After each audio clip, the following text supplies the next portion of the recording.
നമസ്കാരം. എൻ്റെ പുതിയൊരു വീഡിയോയിലേക്ക് സ്വാഗതം. ഞാൻ എല്ലാവരോടും എന്ന് വെച്ചാൽ എല്ലാവരോടും ഈ LDFിനോടാണ് പ്രത്യേകം ഞാൻ ഈ ചോദ്യം ചോദിക്കുന്നത്. എൻ്റെ ഇന്നത്തെ ഒരു ചോദ്യം ജനങ്ങൾ ആഗ്രഹിച്ച അതേ ചോദ്യം ആയ വീഡിയോ ആണ്. അപ്പം എനിക്ക് സഖാവ് പിണറായി വിജയനോടാണ് ചോദിക്കുന്നത്. 2019 പ്രളയം, കൊറോണ മഹാമാരിയാണ് 2019. 2018 പ്രളയം. ഈ പ്രളയത്തിലൊക്കെ താങ്കൾക്ക് ഒരു വയനാട് ദുരന്തം വരെയുള്ള കാര്യങ്ങളിൽ താങ്കൾക്ക് ഒരു ദുരിതാശ്വാസ ഫണ്ട്, മുഖ്യമന്ത്രിയുടെ ദുരിതാശ്വാസ ഫണ്ട് ഉണ്ടായിരുന്നു. ആ ഫണ്ടിലുള്ള തുകകൾ എവിടെ പോയി, അല്ലെങ്കിൽ അതെങ്ങോട്ടാണ് വക മാറ്റി ചെലവഴിച്ചത്? ആ കണക്കാണ് ചോദിക്കാനുള്ളത്. കാരണം ജനങ്ങൾ തന്ന, അല്ലെങ്കിൽ ജനങ്ങൾ ഒരു നേരത്തെ പൊതി വിറ്റും അതുപോലെ വീട് തീർപ്പുകാർ നൽകിയ 5 ലക്ഷം രൂപ സഹിതം നമ്മൾ ഭയങ്കരമായിട്ട് ന്യൂസിൽ കണ്ടതാണ്. താങ്കൾ തന്നെയാണ്, സഖാവ് പിണറായി വിജയൻ തന്നെ വൈകിട്ട് 6 മണിക്ക് കൊറോണ സമയത്തുള്ള ന്യൂസിൽ ഇരുന്ന് തന്നെ പറഞ്ഞതാണ്. ഓരോരുത്തർ ഇന്നൊരു ഇത്ര തന്നു, ഇത്ര ലക്ഷം, ഇത്ര കോടി തന്നു, ഇത്ര ലക്ഷം തന്നു എന്ന് പറഞ്ഞു. ആ ദുരിതാശ്വാസ ഫണ്ടൊക്കെ എവിടെ പോയി, അല്ലെങ്കിൽ അതൊക്കെ എന്തിനു വേണ്ടിയാണ് വിനിയോഗിച്ചത്? അത് കൃത്യമായ ഒരു കണക്ക് താങ്കൾ ഇതുവരെ പറഞ്ഞില്ല. ആ കണക്കാണ് ഇപ്പോൾ ദൈവം ചോദിക്കുന്നത് ED ആയിട്ട്. കാരണം താങ്കൾ പാവങ്ങളുടെ മുണ്ട് മുറുക്കി കൊടുത്തവൻ്റെ മടി തപ്പിയിട്ട് അതിലുള്ള 1 രൂപ പോലും പിടിച്ചെടുത്തതിൻ്റെ ഭാഗമായിട്ടാണ് താങ്കൾക്കിപ്പോൾ പരീക്ഷണം ഉണ്ടായിക്കൊണ്ടിരിക്കുന്നത്. അതുപോലെ തന്നെ കള്ളത്തിനും കൊള്ളിക്കും കൂട്ടുനിന്നതിനും ഒരുപാട് ബാറുകൾ കൊണ്ട് ഈ കേരളത്തെ നിറച്ചതിനും, ഒരുപാട് ബിവറേജുകൾ കൊണ്ട് താങ്കൾ ഈ കേരളത്തെ നിറയ്ക്കാൻ നോക്കിയതിനും, ഇതിനൊക്കെയുള്ള ശിക്ഷയാണ്, ദൈവത്തിൻ്റെ ഒരു ചെറിയ കരുതൽ, ഒരു ശിക്ഷയാണ് ഇപ്പോൾ താങ്കൾ അനുഭവിച്ചുകൊണ്ടിരിക്കുന്നത്. പാവങ്ങൾ 1 രൂപയെങ്കിലും, അല്ലെങ്കിൽ 1 രൂപയെങ്കിലും നിങ്ങളുടെ ദുരിതാശ്വാസ ഫണ്ടിലേക്ക് ഇട്ടുവെങ്കിൽ അതിനൊരു വിശ്വാസം ഉണ്ടായിരുന്നു. കാരണം മുഖ്യമന്ത്രിയുടെ ദുരിതാശ്വാസ ഫണ്ടാണ്, അതിൽ നിന്നും കള്ളൻ കൊണ്ടുപോകില്ല എന്ന വിശ്വാസം, അത് തകർത്ത മുഖ്യമന്ത്രിയാണ് സഖാവ് പിണറായി വിജയൻ. നിങ്ങളുടെ പാർട്ടിക്കാർ തന്നെ ഇനി പറയും. കാരണം അവർ അധ്വാനിച്ചും കഷ്ടപ്പെട്ടും ബക്കറ്റ് വിരിവ് നടത്തിയാണ്, ബിരിയാണി ചലഞ്ച് സഹിതം നടത്തിയാണ് നിങ്ങളുടെ ദുരിതാശ്വാസ ഫണ്ടിലേക്ക് ഫണ്ട് സമാഹരിച്ച് തന്നത്. അതിൻ്റെ അകത്ത് കെട്ടുതാലി വിറ്റ ആൾക്കാരുടെ കഥ വരെ അതിൻ്റെ അകത്തുണ്ട്. അതൊക്കെ നിങ്ങൾ കാണാതെ പോയി. അതുകൊണ്ടാണ് ദൈവം ED എന്ന ഒരു ഇപ്പോൾ മുഖ്യ കഥാപാത്രം വന്നത്. അത് തന്നെയല്ല, ഞാൻ സാധാരണക്കാരനായിട്ട് ചോദിക്കുകയാണ്, ഈ പ്രളയ ഫണ്ടൊക്കെ എവിടെ? അല്ലെങ്കിൽ ആ ഫണ്ടിൻ്റെ കണക്കൊന്നും താങ്കൾ അവസാനമായിട്ട് ഇറങ്ങി പോകുമ്പം പറഞ്ഞില്ല. എന്തുകൊണ്ടാണ് പറയാത്തത്? കോടികളാണല്ലോ താങ്കൾ ഭരിച്ച 10 വർഷം കേരളത്തിലെ ജനങ്ങൾ താങ്കളെ വിശ്വസിച്ചേൽപ്പിച്ചത്. വയനാട് പുനരധിവാസത്തിന് താങ്കൾ ചോദിച്ചപ്പോഴും താങ്കളുടെ അക്കൗണ്ടിലേക്ക് ഫണ്ട് ഞങ്ങൾ കൈമാറിയിട്ടുണ്ട്. ഗൂഗിൾ പേ നമ്പർ വഴിയും അല്ലാതെയും താങ്കൾക്ക് നേരിട്ടും ഒരുപാട് പൈസകൾ വന്നിട്ടുണ്ട്. അതൊക്കെ എവിടെയാണ് താങ്കൾ വെച്ചത്? അതൊക്കെ അല്ലേ താങ്കൾ സത്യം പറഞ്ഞാൽ ഇപ്പോൾ പണമായി വെളുപ്പിച്ചുകൊണ്ടിരിക്കുന്നത്? അതിൻ്റെയൊക്കെ ഫലമായിട്ടാണ് ഇപ്പോൾ ഞാൻ അങ്ങോട്ട് വരുന്നില്ല എങ്കിൽ പോലും ED ചോദ്യം ചെയ്യുന്ന 8-9 മണിക്കൂറുകൾ ED ചോദ്യം ചെയ്തുകൊണ്ടിരിക്കുന്നത്. അതുകൊണ്ടല്ലേ? എന്തിനു വേണ്ടിയായിരുന്നു? ജനങ്ങൾ വിശ്വസിച്ചല്ലേ താങ്കളെ താക്കോൽ ഏൽപ്പിച്ചത്? ജനമനസ്സിലല്ലായിരുന്നോ താങ്കൾക്ക് ഇടമുണ്ടായിരുന്നത്? താങ്കൾ ഇപ്പോഴും മനസ്സിലാക്കേണ്ട ഒരു കാര്യം, താങ്കൾ ഒരു പ്രാവശ്യം പറഞ്ഞ ഒരു പ്രസ്താവനയുണ്ട്. മുല്ലപ്പെരിയാർ, ഉമ്മൻചാണ്ടി ഭരിച്ചുകൊണ്ടിരുന്ന സമയത്ത് മുല്ലപ്പെരിയാർ അതീവ ഗുരുതരമാണെന്ന്. താങ്കൾ ഭരിച്ചുകൊണ്ടിരുന്നപ്പം അത് അതീവ ഗുരുതരമല്ല. കണ്ണീരൽ എന്ന് പറയുന്ന ഒരു സത്യമുണ്ട്, ദൈവം എന്ന് പറയുന്ന ഒരു സത്യമുണ്ട്. അത് സഖാവാണെങ്കിലും ശരി, മുഖ്യമന്ത്രിയാണെങ്കിലും ശരി, ആരാണെങ്കിലും ശരി, അത് തിരിച്ചടിക്കുക തന്നെ ചെയ്യും. അതിന് പറയുന്ന പേരാണ് കർമ്മ. കർമ്മയാണ് താങ്കൾ ഇപ്പോൾ കിട്ടിക്കൊണ്ടിരിക്കുന്നത്. ഒരുപാട് വികസന പ്രവർത്തനങ്ങൾ നടത്തി എന്നും പറഞ്ഞ് കണ്ണിൽ പൊടിയിട്ട സഖാവ് പിണറായി വിജയൻ, കടക്ക് പുറത്ത് എന്ന് പറഞ്ഞ് ഓടിക്കുന്ന പിണറായി വിജയൻ, അതിലുപരി മാധ്യമക്കാരെന്തെങ്കിലും ചോദ്യം ചോദിച്ചാൽ അത് വീട്ടിൽ ചെന്ന് ചോദിച്ചാൽ മതി എന്ന് പറയുന്നത്. അതുകൊണ്ട് ഞാൻ ചോദിക്കുകയാണ്, താങ്കൾ വീട്ടിൽ ചെന്ന്, താങ്കളുടെ അടുത്ത് വന്ന് ചോദിക്കാൻ പറ്റാത്തതുകൊണ്ട് ഈ വീഡിയോയിലൂടെ അറിയിക്കുകയാണ്, താങ്കളുടെ വീട്ടിൽ ED വരുന്നത് എന്തുകൊണ്ടാണ്? വീട്ടിൽ ചെന്ന് ചോദിക്കാൻ പറഞ്ഞതുകൊണ്ട് വീട്ടിൽ ചോദിക്കാൻ പറ്റാത്തതുകൊണ്ടാണ്. ED വരുന്നത് എന്തുകൊണ്ടാണ്? ഒരുപാട് പാവപ്പെട്ട ജനങ്ങളെ, അല്ലെങ്കിൽ ഒരുപാട് സഖാക്കന്മാരെ വാളേന്തി, അല്ലെങ്കിൽ നിങ്ങൾക്ക് വേണ്ടി മരിക്കാൻ നിൽക്കുന്ന ഒരുപാട് സഖാക്കന്മാർ ചെളിയിൽ പണിയെടുത്ത് കഷ്ടപ്പെട്ട് അധ്വാനിച്ച് ചുവര വാർന്ന് ഉണ്ടാക്കിയെടുത്ത ഈ പ്രസ്ഥാനമാണ് LDF എന്ന് പറയുന്നത്. അതിന് ഒരു രക്തസാക്ഷികളുടെ ഒരു നിറമുണ്ട്, രക്തത്തിൻ്റെ ഒരു നിറമുണ്ട്. സഖാവ് EK നയനാരും സഖാവ് VS അച്യുതാനന്ദനും EMS നമ്പൂതിരിപ്പാടും ഭരിച്ചപ്പോൾ ജനങ്ങൾക്ക് അർഹമായ കൃത്യമായ നീതി പുലർത്തിക്കൊണ്ടിരുന്ന അവരുടെ ഭരണം, അതായിരുന്നു അവരുടെ വിശ്വാസം. അങ്ങനെയാണ് ആ പാർട്ടി രൂപം കൊണ്ടത്. അതാണ് LDF അല്ലെങ്കിൽ CPM എന്ന് ഇപ്പോഴും കൊടിയെടുക്കുന്ന, അരിവാൾ ചുറ്റിക നക്ഷത്രം എന്ന അടയാളത്തിൽ ഇപ്പോഴും കൊടിയെടുക്കുന്ന ഓരോ സഖാക്കന്മാരും ഈങ്കുല സിന്ദാബ എന്ന മുദ്രാവാക്യം മുഴക്കുന്നതും അതുകൊണ്ടാണ്. അല്ലാതെ സഖാവ് പിണറായി വിജയനെ വിശ്വസിച്ചുകൊണ്ടല്ല. സഖാവ് പിണറായി വിജയൻ ഈ പാർട്ടി പിളർത്തിക്കളയുകയാണ് സത്യം പറഞ്ഞാൽ ചെയ്തത്. ഇപ്പോഴുള്ള നേതൃനിരയിലുള്ള MA ഗോവിന്ദൻ സഖാവ് പോലും പാർട്ടിയെ സത്യം പറഞ്ഞാൽ പിളർത്തിക്കളഞ്ഞുകൊണ്ടിരിക്കുകയാണ്. ഈ പാർട്ടിയുടെ അടിത്തറ തന്നെ മാന്തിക്കൊണ്ടിരിക്കുകയാണ്. കാരണം ഒരുപാട് പേർ രക്തം കൊടുത്തും ജീവത്യാഗം ചെയ്തും വളർത്തിക്കൊണ്ടുവന്നതാണ് നിങ്ങളുടെ ഈ പാർട്ടി. അരിവാൾ ചുറ്റിക നക്ഷത്രം, ഈങ്കുല സിന്ദാബ എന്ന് വിളിച്ച മുദ്രാവാക്യങ്ങൾ 1000 പേരുടെ ചെവിയിൽ കാതിൽ ഓതി കൊടുത്തുകൊണ്ട് കയറി വന്ന പാർട്ടിയാണ്. അത് സഖാവ് പിണറായി വിജയനും MA ഗോവിന്ദനും കൂടി തകർത്ത് രണ്ട് സൈഡിലാക്കുകയാണ്. ഓർക്കുക, 2010 വർഷം നിങ്ങൾ ഭരിച്ച സമയത്ത്, എന്ന് വെച്ചാൽ 10 വർഷം അടുപ്പിച്ച് ഭരിച്ച സമയത്ത് ജനങ്ങൾ നിങ്ങളെ വലിയ പ്രതീക്ഷയോടെയും വലിയ പിന്തുണയിലുമാണ് നിങ്ങളെ കയറ്റിയിരുത്തിയത്. പക്ഷേ 2026 ഇലക്ഷൻ വന്ന സമയത്ത് നിങ്ങൾ ചിന്തിക്കുക, 36 സീറ്റായിട്ട് നിങ്ങൾ ചുരുങ്ങിയെങ്കിൽ ജനമനസ്സിൽ അത്രയും സ്ഥാനമേ നിങ്ങൾക്കുള്ളൂ എന്ന്. അതെന്താണെന്ന് ചോദിച്ചാൽ മാറിക്കുത്തിയതാവാനേ സാധ്യതയുള്ളൂ. അതാണ് പറയാനുള്ള കാര്യം. കാരണം മാറിക്കുത്തിയതേ ഉള്ളൂ. നല്ല ഭരണമായതുകൊണ്ട് 5 കൊല്ലം താങ്കൾക്ക് നല്ല ഭരണമായതുകൊണ്ടും കൊറോണ എന്ന മഹാമാരിയെ നല്ല രീതിയിൽ അതിജീവിക്കാൻ സാധിച്ചതുകൊണ്ടും ശൈലജ ടീച്ചറെ ആരോഗ്യവകുപ്പ് മന്ത്രിയാക്കി ഇരുന്നതുകൊണ്ടും അത് അവിടെ കൃത്യമായ കാര്യങ്ങൾ കൃത്യമായ രീതിയിൽ നടന്നതുകൊണ്ടും സത്യം പറഞ്ഞാൽ 5 വർഷത്തെ ഭരണം മുന്നിൽ കണ്ടാണ് ബാക്കി 35,000 വോട്ടിൻ്റെ ഭൂരിപക്ഷത്തിൽ പലയിടത്തും നിങ്ങൾക്ക് ഭൂരിപക്ഷം കൂടി നിങ്ങൾക്ക് MLA കൂടുതലായിട്ട് കിട്ടാൻ കാര്യമുണ്ടായത്. പക്ഷേ സെക്കൻഡ് പാർട്ട് ഭരണം വന്നപ്പോൾ ഞാൻ എന്തും ചെയ്യും, എൻ്റെ പുറകെ നിങ്ങൾ എന്തും ചെയ്തോ നിങ്ങൾക്ക് തോന്നിയ പോലെ എന്നും പറഞ്ഞ് ഒന്നും അറിയത്തില്ലാത്ത വെറും ഇന്ത്യ വിഷനിൽ ചാനൽ അവതാരകയായിട്ടിരുന്ന വീണ ജോർജ്, അങ്ങനെ ഒരു വീണ ജോർജ് ഉണ്ട്. ഇന്ത്യ വിഷൻ എന്ന് പറഞ്ഞൊരു ചാനലും ഉണ്ടായിരുന്നു, ഇപ്പോൾ ഇല്ല. അതിലിരുന്ന ഒരു അവതാരകയുടെ ഒരു വ്യക്തിയെ, ഒരു പരിചയവുമില്ലാത്ത ഒരു വ്യക്തിയെ താങ്കൾ ഏൽപ്പിച്ചതാണ് ആരോഗ്യവകുപ്പ്. ആ ആരോഗ്യവകുപ്പിൽ കത്രിക സ്വന്തം വയറ്റിൽ വെച്ച് മറന്നു പോകുവാനും നൂല് ഹൃദയത്തോട് ചേർത്ത് തുന്നുവാനും പഠിക്കുന്ന ആ ലെവലിലേക്ക് താന്നുപോയി. അതാണ് പറ്റിപ്പോയത്. വീണ ജോർജ് എന്ന് പറയുന്ന വ്യക്തി സ്വന്തം കെട്ടിയവൻ്റെ കാര്യങ്ങളിൽ മാത്രം ഇടപെടാനും ഗുണ്ടായുസത്തിനും വേണ്ടിയാണ് പുള്ളിക്കാരി നിലകൊണ്ടത്. അല്ലാതെ ജനങ്ങൾക്ക് വേണ്ടി ഒരു ചുക്കും ചെയ്തില്ല. എല്ലാ മെഡിക്കൽ കോളേജും ഭയങ്കര ഫെസിലിറ്റിയാണ്, ഭയങ്കര ഇതാണെന്നും പറഞ്ഞ് ഓടി നടന്നുള്ള ഉദ്ഘാടനം വരെ ചെയ്തു.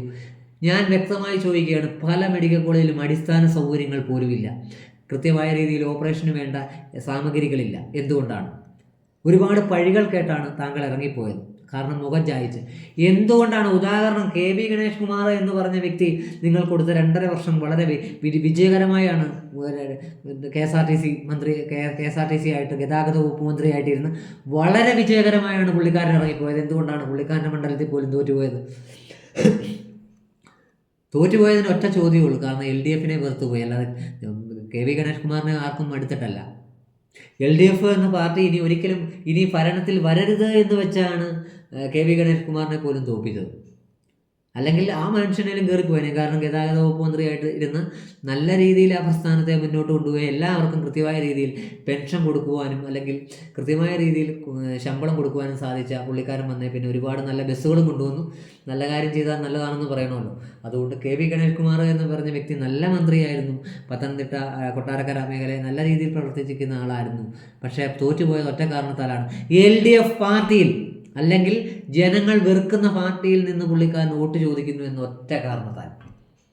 അല്ലെങ്കിൽ ആ വ്യക്തി ജയിച്ചു പോയേനെ. ആ വ്യക്തി ജയിക്കാൻ മാർക്കുള്ളൊരു വ്യക്തിയാണ്. അപ്പം സഖാവ് പിണറായി വിജയൻ കടക്ക് പുറത്ത് എന്ന് പറഞ്ഞപ്പോൾ ജനങ്ങൾ പറഞ്ഞു, നീ കടക്കട, ഞങ്ങൾക്ക് കടക്കാൻ സൗകര്യമില്ല എന്ന് മുഖത്ത് നോക്കി തന്നെ പറഞ്ഞു.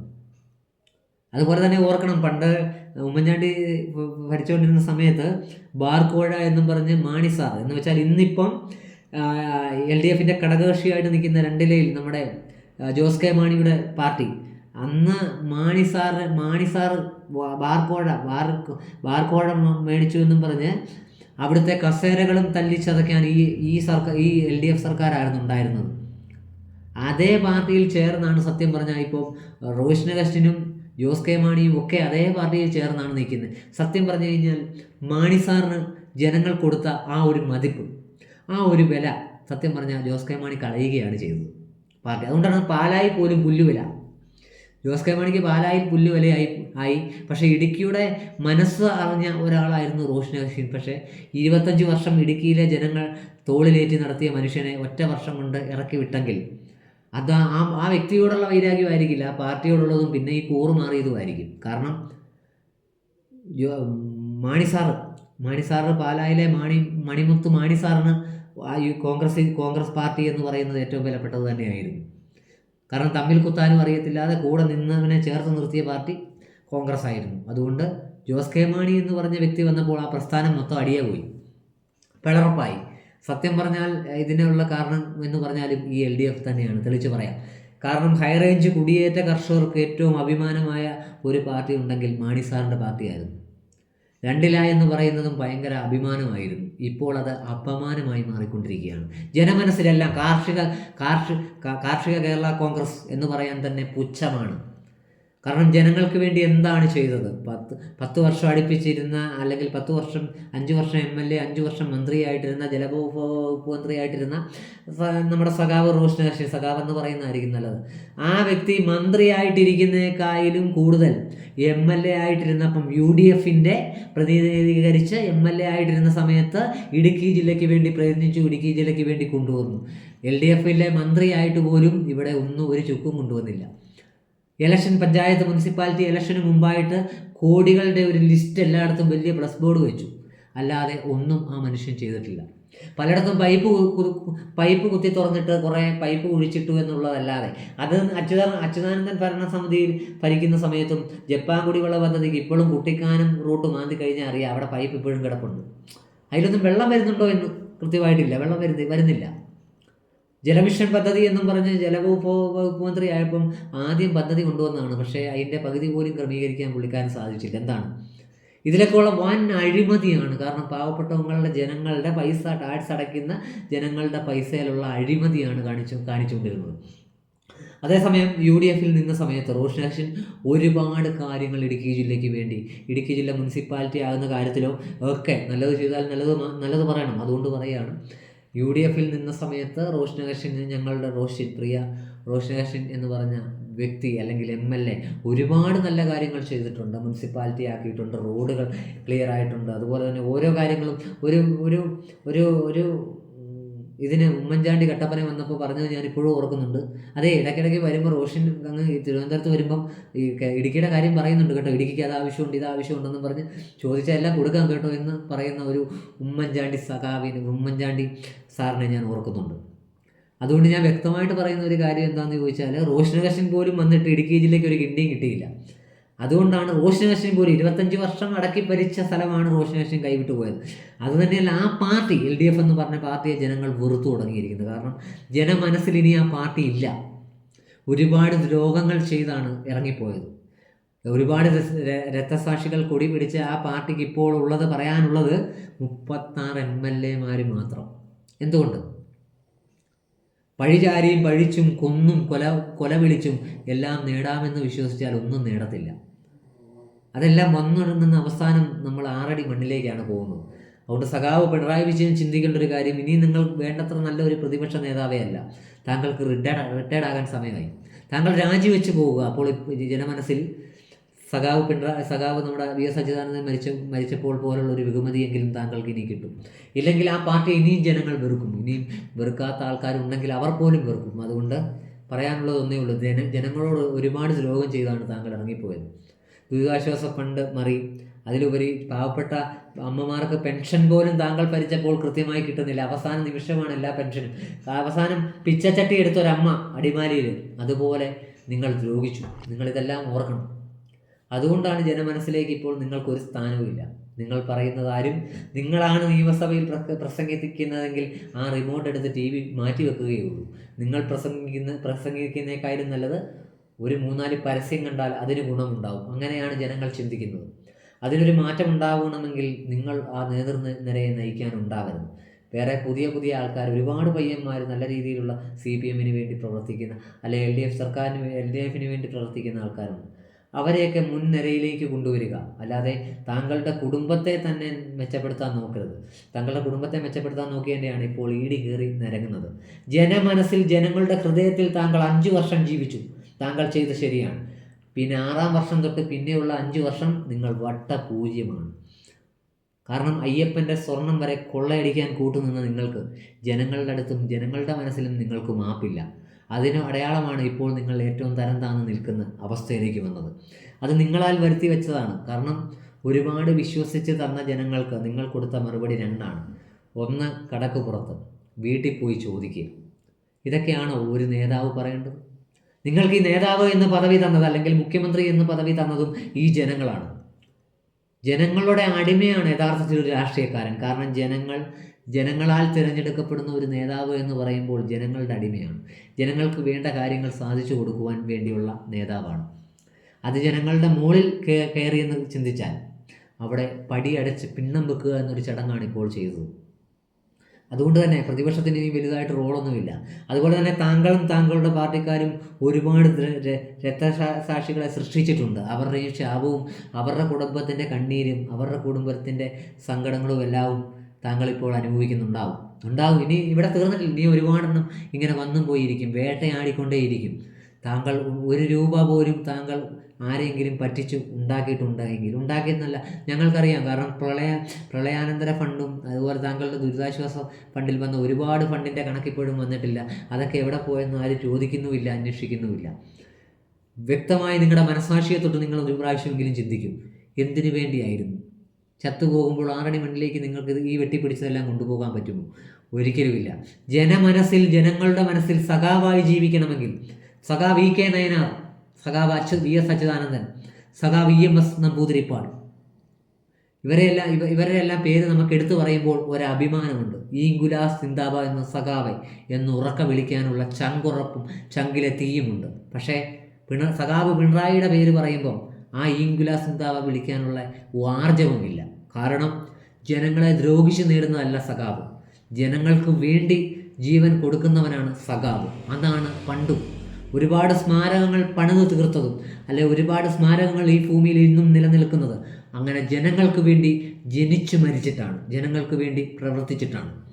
അതുകൊണ്ടാണ് ജനമനസ്സിൽ ഇന്നും സഖാവ് EMS നമ്പൂതിരിപ്പാട്, സഖാവ് ഇ.കെ. നയനാർ, മുൻ മുഖ്യമന്ത്രി സഖാവ് V.S. അച്യുതാനന്ദൻ, ഇവരൊക്കെ ഇപ്പോഴും മനസ്സിൽ മായാതെ മങ്ങാതെയും ജനമനസ്സിൽ നിൽക്കുന്നുണ്ടെങ്കിൽ ഒരേ ഒരു കാരണം, അവർ പിടിച്ച ആ രക്തക്കൊടി അല്ലെങ്കിൽ അവർ അനുഭവിച്ച ആ ജയിലിൽ കിടന്നുള്ള പരീക്ഷണങ്ങൾ, ഒരുപാട് തല്ലും ചതയും കൊണ്ട് നേടി വന്നതാണ് V.S. അച്യുതാനന്ദൻ എന്ന് പറഞ്ഞ വ്യക്തി മുഖ്യമന്ത്രി കസേരയിൽ.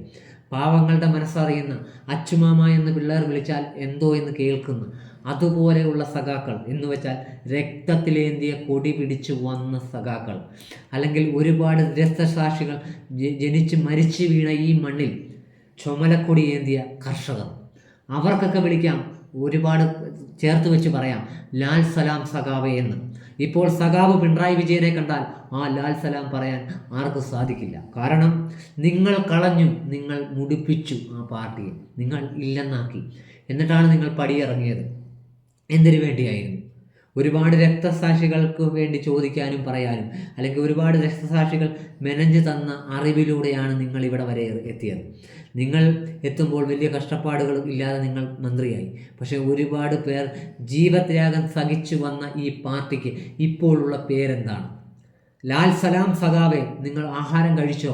വീടിയുണ്ടോ സഖാവെ ഒരു തീപ്പെട്ടി എടുക്കാനെന്ന് ആത്മവിശ്വാസത്തോടെ പറഞ്ഞ ഒരുപാട് പടനായകന്മാർ സമരം നയിച്ച നാടുകൂടിയാണ് കേരളം. അത് ചൊകരയിൽ കുത്തുന്നത് തന്നെയാണ് നിങ്ങളുടെ കൊടിയും. ലാൽ സലാം എന്ന് പറഞ്ഞാൽ ലാൽ സലാം എന്ന് ഉറച്ച മനസ്സോടെ 5 വിരലും ചുറ്റിപ്പിടിച്ച് പറയുന്ന ഒരു നാടായിരുന്നു ഈ കേരളം. ഇപ്പോൾ അതില്ലെന്നാക്കി. കാരണം ഒരുപാട് അഴിമതികൾ കാണിക്കാത്ത പാർട്ടി എന്നൊരു മുഖമുദ്രയുണ്ടായിരുന്നു സഖാവ് അച്യുതാനന്ദൻ ഭരിക്കുന്ന സമയം വരെ. അത് കഴിഞ്ഞ് പിന്നെ ഇങ്ങോട്ട് അങ്ങനൊരു പദവിയോ അങ്ങനൊരു പേരോ ഇല്ല. അത് നിങ്ങളാൽ വാർത്തെടുത്താണെങ്കിൽ നിങ്ങൾ തീർത്തു കളഞ്ഞു. അത് നിങ്ങൾക്ക് വേണ്ടി നിങ്ങളുടെ സ്വൈര്യ ജീവിതത്തിന് വേണ്ടിയാണ് നിങ്ങളിതെല്ലാം ചെയ്തത്. അതുകൊണ്ട് ഓർക്കുക, സഖാവെ എന്ന് വിളിക്കുന്നതിന് കൂടെ നിൽക്കുന്നവൻ എന്ന് കൂടി അർത്ഥമുണ്ട് എന്ന് വിശ്വസിക്കുന്നവനാണ് ഞാൻ. ഞാനൊരു പാർട്ടിക്കാരനോ അല്ല എങ്കിലും ഞാൻ പറയുന്നു, ബാക്കിയെല്ലാം മരിച്ചുപോയ എല്ലാ സഖാക്കന്മാർക്കും വേണ്ടി എൻ്റെ ലാൽ സലാം സഖാവെ, നിങ്ങൾക്ക് വേണ്ടി മാത്രം. നിങ്ങളാണ് ഈ പാർട്ടിയെ മുന്നോട്ട് കൊണ്ടുവന്നതും മുന്നോട്ട് നയിച്ചതും. നിങ്ങൾക്ക് വേണ്ടി മാത്രം ഈ ലാൽ സലാം. സബ് ചെയ്യാത്തവർ സബ് ചെയ്യുക, സപ്പോർട്ട് ചെയ്യുക.